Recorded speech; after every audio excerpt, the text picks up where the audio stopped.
Hello everyone and welcome back to the channel. In today's video we're going to do some autocross stuff with the V6 MR2. For those who have never seen any of the videos, this is my 93 MR2 and it has a J32A2, an M90 blower, and it has a 6-speed transmission. I'm actually excited that I even got to go to an event because I didn't think I was going to be able to make one.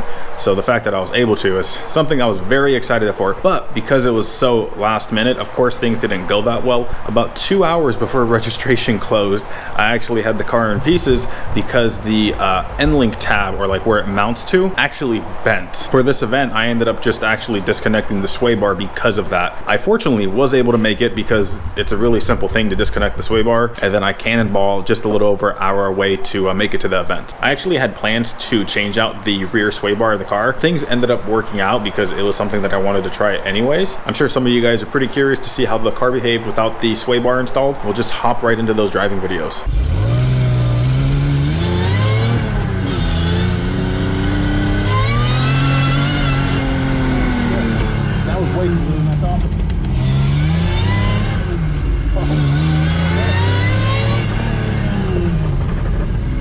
Did you hear that? That's fine. It's just the tires chattering. Oh, okay.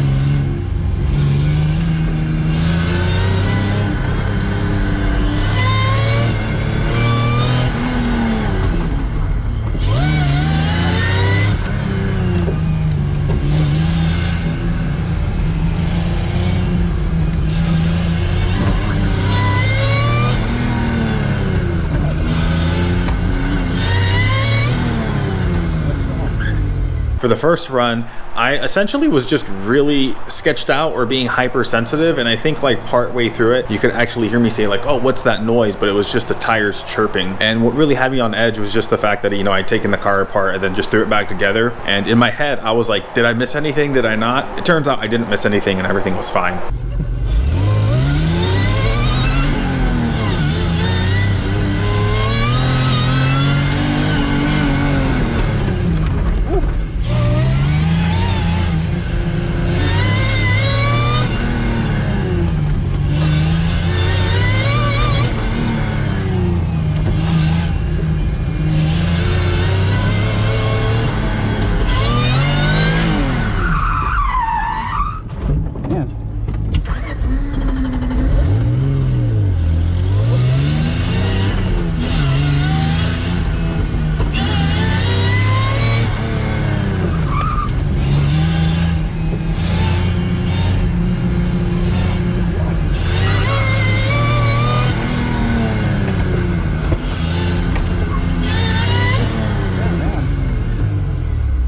That doesn't count.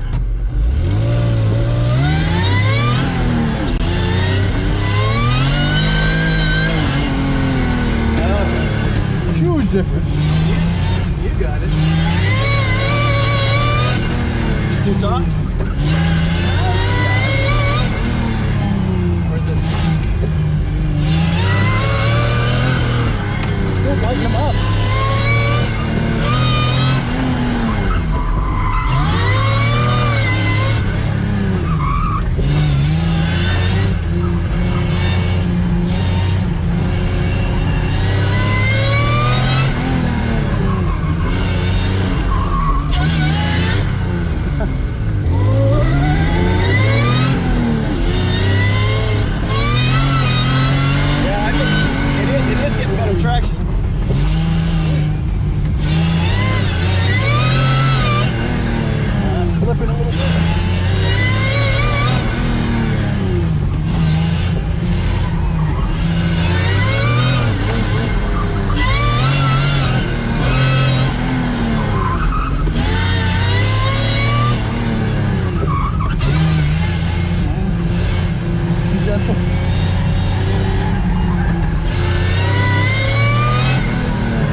In run number 2, it was really just trying to get a feel for things because I anticipated more body roll in the back end, but I was kind of shocked at how sluggish the response felt. So like whenever I would turn in, it just felt like the back end was lagging a little bit. Honestly though, in the grand scheme of things, it really wasn't that bad. I just needed to make some adjustments. And on the subject of adjustment, that's what really I was trying to get dialed in on run number 3, 4, and 5. I'm not an expert on adjustment, but luckily I had a buddy there, and there's also several other very, very knowledgeable people, and they allowed me to pick their brains so I can make adjustments to the car to make it hook up and just be faster. By the 5th run, I think we had really done what we honestly could at that point, because it's not like we had enough time to make like alignment changes and stuff like that. So we were primarily messing with PSI and then how soft or stiff the shocks were. So we ended up actually putting the shocks at the softest setting, and I actually ran my PSI a little bit higher than normal because I typically run them pretty low, but on this time I ran them higher, and it seemed to make a difference. It felt really good. I should probably say as good as it can be, because I really think one of the things that was limiting is just the fact that I only have a 215 in the front, because the car was still understeering like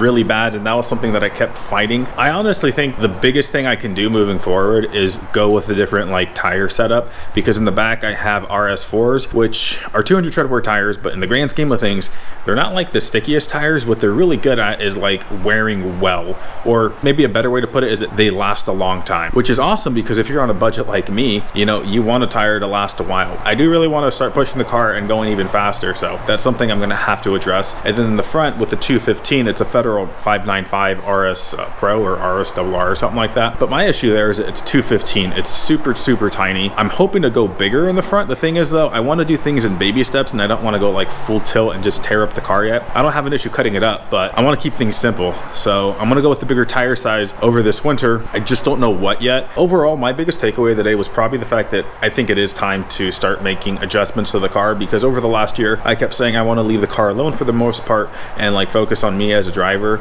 But it honestly has been frustrating because I know the car has a lot of performance and it's very, very capable.